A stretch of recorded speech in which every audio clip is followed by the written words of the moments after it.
Oh, yeah. Time for another team profile and projection here on Talkin' Baseball, brought to you by DraftKings. My name's Jimmy. I got Jake, Trev, and BBD here. We're talking about the Cleveland Indians. They finished 35-25 last year, lost in the first round of the playoffs. They have had a winning record 8 years in a row. They haven't finished in third place or worse in the last 5 years, nothing but first and second place finishes. Insane amount of talent on these baseball clubs last couple years. Jake, which talent remained and which talent left and which talent was added? Jimmy, some big talent leaving town. Frankie Lindor goes over to the Mets with Carlos Carrasco, one of the big trades of the offseason.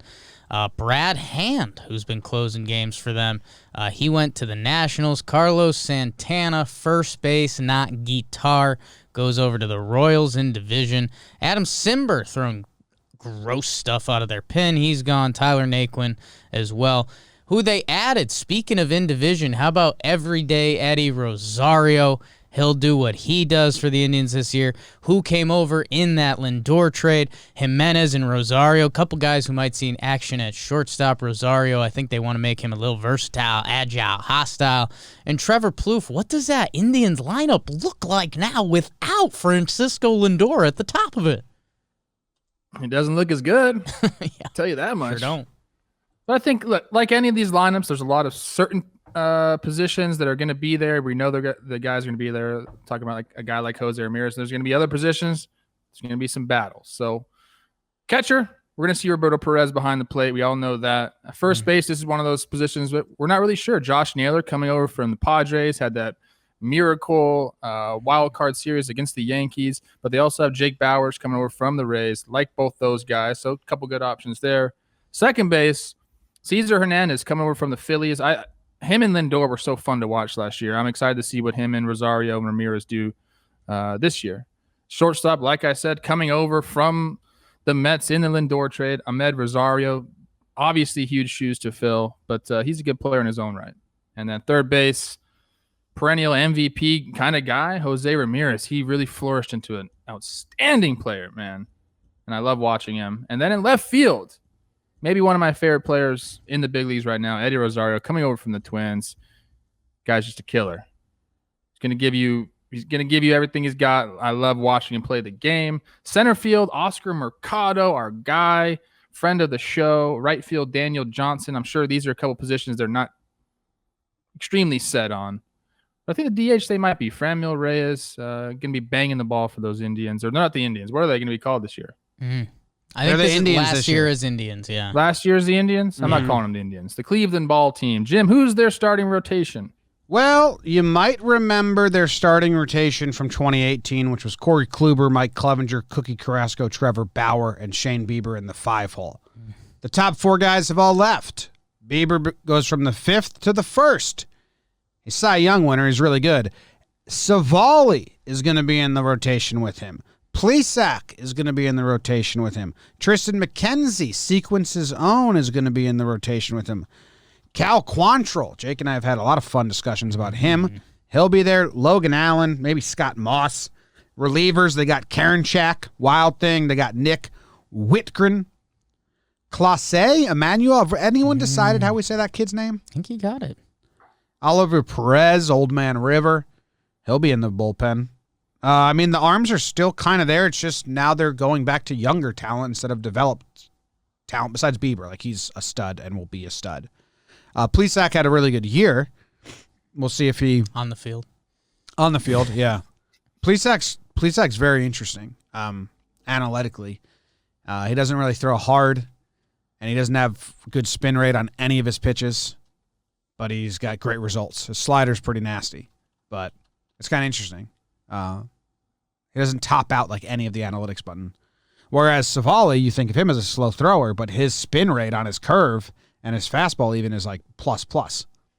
So I think I believe in this Indians team to be 500 and in the mix again. They literally major league played out. They want to lose, but they keep winning. 8 years in a row with a winning record. And like we've said a couple times, they still have so much talent on this roster. And guys getting called up that should be impact. I don't know. I mean, it sucks they traded Lindor. I don't think they're trying to lose. I mean, I know like if you trade Lindor, that means you're not trying to win as much. But I think they just really and screwed Carrasco up and Clevenger. Yeah, they didn't. They should have offered Lindor a deal 3 years ago, 4 years ago. It was clear this guy was special. Now you lose him. But their problem, like you said, Jim, is they're just kind of too good at developing pitching. Like they can't lose if your pitchers are this good. And what they do, we talk about this a lot. Like organization wide, if an organization can develop pitchers, sometimes there's like one thing that they do really well. They teach really well. But the Indians, it really seems like it's a person to person kind of development where they have a bunch of guys that throw differently, but they're able to like get that max potential out of a lot of these pitchers. And that's kind of what we see here in the rotation. And if you're trying to win, you shouldn't be putting these guys on the hill because you're going to win. You're going to win ball games with them. Yeah, they're trying to win, but they're trying to win as financially tight as they can. It's almost we have to lump them with the Rays in Oakland at this point. Their record the past 5 years, 6 years is really good. They've been in the playoffs the last 4 out of 5 years. And yeah, it's just one of those things that's kind of this disappointing, like where could they be with 2 more free agents and not even big time? Like how about a Jock Peterson that was a 1-for-7? Like if you could pencil him in this lineup, it would make this team, almost a contender or like an outside contender. Now it's part of the problem with MLB baseball right now. It's like, yeah, this team could make the wild card. And who knows?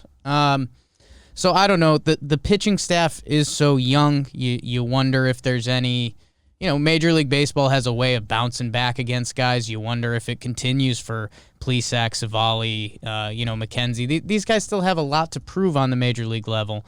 And baseball has a way of coming back. Yet at the same time, Jim says that Cleveland Indians staff of a couple years ago, and you're like, oh my God, it's been a pitching factory. So, I don't know, man. And Brad Hand's going to be interesting, too. Karinchak was, crazy strikeouts last year, numbers you don't see. And, in the playoffs, he got punched in the mouth a little bit, so we'll see if that fuels him as he goes to the closer role. And they get Class A, who was the big piece in that Kluber trade originally. So, I don't know, man. I mean, they've got arms and they've got something brewing. It's what are they going to get from the lineup? But didn't I do like Rosario's offensive output compared to Lindor's the last 2 seasons, and it was not crazy different. Obviously, the defense is different, shortstop versus outfielder. But I remember looking at the offensive output. If Rosario goes into the 3-hole, it's not that crazy different output offensively, which was shocking. Not shocking, but like, oh my God, they might be doing the damn thing again. It's the offense isn't absurd. Eddie Rosario hits. That's what he does. It's the fact that it comes from the shortstop position. And Cleveland, I mean, they got nothing from their outfield last year, and we'll see what they get from shortstop this year. Is it Jimenez? Does Rosario come back? The Mets shortstops from last year. So it's moving value around. Yeah. Like, okay, Rosario somewhat fills that Frankie hitting gap a little bit. But where are you losing stuff on the rest of the baseball field? So, no, I mean, again, it's that top half. You guys, I'm a big Franmil Reyes fan, so... Had a good year last year. Played in almost every game. Hernandez gets on base. Jose Ramirez is going to sneak into the top 10 of the MVP just because that's what he does.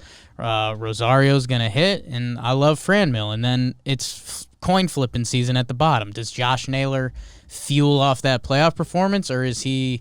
like the negative WAR MLB player that he's been up into that point? He's still 23 years old, so I'm expecting him to get better. Bowers, this was a guy that a lot of people liked, and then he kind of went missing. Oscar Mercado, our dude, this was supposed to be like a 5-tool light guy, had a really weird year last year, so what does he bring back? He was supposed to be at the top of that lineup, and said he found himself at the alternative site for a little bit. So a couple of those pieces pan out. The pitching is going to be there to a degree, and I think these Windians are going to win more ball games than they lose. You know anything about Nolan Jones? I was just reading that they're expecting him to actually jump up and platoon in the outfield with Luplo. This kid, Nolan Jones, was a draft pick out of, where's he from?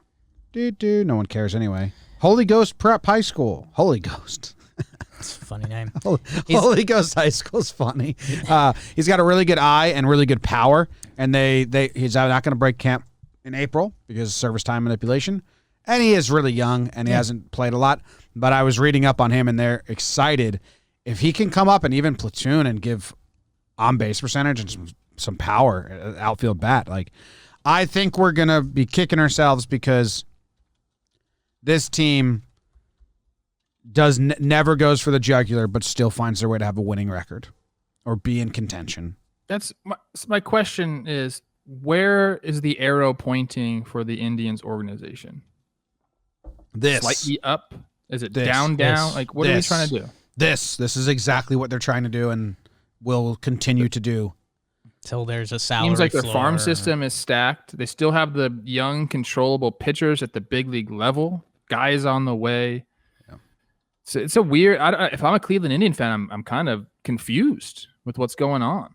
This ownership crew, If you're trying to lose and you're this good, how good could you be? This ownership crew has what they want. They can put a good enough product out there to say we're putting a good enough product out there without having to pay basically a franchise player. They locked Jose Ramirez up early. He's got one of the best contracts in the sports right now. So they're just going to keep doing this until, something else happens. If these pitchers don't work out and the team takes a step in the wrong direction and people actually get loud, it's sad for a team that, I think they still have the sellout record at the old Jake there. Guess how many players this Indians team has under contract for the 2022 season? What do you mean? So not like Josh Naylor? No, he's still ARB. Right. Yeah, okay. Yeah. So they don't count that as guaranteed contract because they can always DFA or do whatever with him. Jose Ramirez, and is that it? Not even. They have 0 players getting guaranteed money in 2022. 0. Jose has 2 club options. They'll probably pick him up, but they don't have to. They don't have to at all. They have 0 guys getting guaranteed money in 2022. I'm going to pencil in the Jose Ramirez $11 million for 2022. Pencil it, but I'm still, even then, it's still the Right. same point. Right. No. That's crazy. Yeah. And they finished 1 game back last year. Of everyone's darling White Sox now, and the Twins are going to be there too. But I mean, yeah, with Lindor still on this team, there's an argument that they could win the AL Central. this is why this team should be the perfect example of why they can't expand the playoffs. Yeah, if you have multiple teams just doing this, that sucks. Hey, can I get some juice? And then ceiling. We all think they can somehow win the division. Trev, you might be the biggest ask here. Jake, do you think they can? No. All right. Ceiling. I also don't think they can win the division. But, I mean, I will say this. Twins and White Sox are both really good. Ceiling, even 1% chance. I think they can. The ceiling is there. I have the Angels with a better chance to win the division than Cleveland. Oh, no chance. I mean, their lineup's good and their pitching's good. They could add somebody. They have the capacity to add somebody if they want to, and I feel like they're not afraid to do that. Is there history of that? They added Puig. They traded Bauer. Traded Bauer. They added other know, people. man. They traded Clev. They always trade talent. It's the same way that they operate. They trade and trade just to be status quo. Lineup's not good. You're right. It's a good 2, 3, 4. Okay, no, I say no. They can't win the division. I don't think the ceiling is the division. Okay, fine. You guys talked me off. I think I was giving them 1% chance just because the pitching is good, but the lineup's really. Dude, they made me eat my words last year. I said the pitching wasn't good. I said they got a lot of young guys, unproven guys. I thought we didn't. I thought we weren't going to bring that up. Lights out. I mean, Bieber, you pencil him in with the best in baseball. Plesac, Savali, McKenzie, you like all these young guys, but I just think baseball is going to show up for Jake, one or two of them. Don't do it. Don't make the same mistake I made. No, Trev, I'm not saying they have a bad pitching staff, and I even like some of their depth pieces. Jim mentioned Cal Quantrill. Plutko, your guy, I'm guessing they're going to have him. Trevor Stefan from Yankees, Rule 5 draft pick. They're going to have all these guys stretched out, and it's a year when everybody's going to need pitching, so it's going to be interesting to see who steps up. Like Logan Allen, who's I see as their potential 5-6 starter right now, he's 23 years old. I'm scared of what he's going to be doing because every young guy I've seen Cleveland call up has been good. So they've got a little bit of a factory going on right now, but I'm interested to see what we're saying about this pitching staff come midseason. Bieber's going to be there, and then is Plesac bona fide? Does he take the leap? There's a good chance he does, but some of the analytics is weird. I don't know. I wouldn't count out their rotation. Well, you don't like Plesac because of the. I'm not counting them out, but I don't like Plesac. I've actually followed his offseason quite closely. One of my buddies is working with him a lot. I mean, you talk about analytics, Jim. Not favorable to him there. He's got a bad haircut, which is always tough for me. But he's got that it factor. Can't deny it. I mean, he was really. He walks around like he's Cy Young, and there's something about that. He was really good last year. But, again, they played no one, so that's just the don't other thing. put a camera on him when he's driving because he does tend to say things that aren't. Yeah, luckiest thing he has going is that Bauer's not vlogging in the clubhouse anymore. yeah. This is what I'm saying about the pitching staff. They only have one starting pitcher that's going to have over 1.1 years of MLB service time. That's what they like. So if the injury bug does happen or baseball fights back a little bit, this pitching staff isn't going to look as strong as it can be. But all those guys are young and talented. I'm not betting against them, but it can look very different come midseason. Yeah. To check something real quick. What are you checking? And I mean, I guess the other thing. Yes. The other thing that's getting to me is, so we talked about the division. Like, White Sox are stacked, pitching and hitting. Yeah. Twins, I mean, they lean hitting, but they pitch enough to be a really good 100-win baseball team. No, they pitch really well. We talked about that. They pitch really well. Top 5 rotation as far as ERA plus. They're a very solid regular season pitching team. Like, there you go. This team versus those other two teams, no. Yeah. It depends. It depends, dude. Tristan McKenzie is what I was looking at. Does he still have his rookie eligibility intact? He does. That's a little sprinkle for me, Jake. Hot. A little sprinkle on that rookie of the year type thing. Okay. He's got the stuff. I've been watching him kind of come out of his shell, doing a lot of interviews. I like the way his mind works. I love everything about the guy. So, and there's Max's fun stat. Jim, do you want to read it? Max's fun stat. Right-hand pitcher James Karinchak and Tristan McKenzie were 2 of only 10 pitchers and the only 2 pitchers 25 and under with 3+ inches of vertical movement above the league average on their four-seamers. I didn't input any of that. There's a lot of numbers there. That is using that leverage. That's a tough angle for hitters, man. When he's a tall guy and he's just coming downhill at you, and you got to match that plane, and you got that four seam at the top of the zone. Good luck. Slider off of it. The age thing there makes it so I don't care about it anymore. The best young guys twirling four seamers. That. Yeah, that's a good way to put it. The DraftKings has the over-under at 81.5. They're going to get a lot of games in against the NL Central, playing each other. 81.5. What do you got? I'm going over.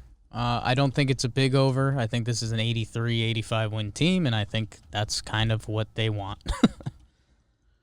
It's exactly where I have them. Right over 500, in the mix. And then it could go one of either way. I think it could go like they're in the mix and they take off, or they're in the mix and they kind of just whimper away towards the end of the season. But I am a believer in some of the young guys and still just the way that they play ball over there. So I'll take the over as well. Yeah, I was going to take the over. I don't know if I want to make this part of our parlay or not. I think they still have a lot of talent. I don't rule out their pitching. They've won. They've been over 500 8 years in a row, and this is what they do. They just trade people and then they bring people up. The lineup's weak, but I don't know. Maybe Jones is going to be a fixture. Hey, you have Mercado comes back. Naylor figures it out. Bowers figures it out. Nolan Jones can hit. Where do they play him? Like, those are a lot of moving parts. But if one or two, it turns into a better lineup. It's rooting for them for Chris Rose, not rooting them for the sake of the future of baseball. Tristan, after looking at that lineup again, I don't know, man. It's gross. The lineup on paper is not a fun look. You got a good 2, 3, 4. They pencil a 0 in for their catcher hitting either way if it's Hedges or Perez. And then it's who else is going to do something. Man, that's tough. Yeah, I mean, their pitching's going to have to be incredible all year. I might have to make a switch. Oh? Going under? Oh? Yeah, I will. Switch. I will. The lineup is just, it's gotta have a lot of things go right. They proved me wrong last year with their pitching staff. Maybe they will offensively. Trevor Plouffe hated in Cleveland. All those Twins bombs.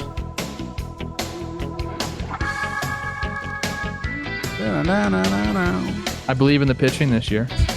That's good. Huge. That's good.